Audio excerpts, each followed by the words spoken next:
Канча жолу сен корккон нерсе болбой калды. Канча жолу сен үмүт үзгөн нерсе ойдогудай болуп чечилди.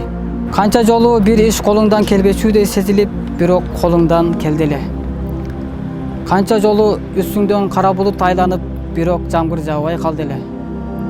Канча жолу коркунучка туш келип, керек болсо мына өлчүдөй болдуң, бирок дагы деле тирүү жүрөсүң.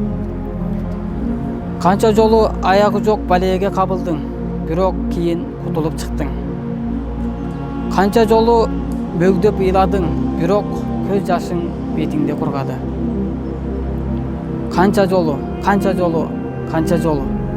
Мына ушундай суроолор баарыбызда болсо керек. Урматтуу туугандар, ар бир иште жакшылык бар.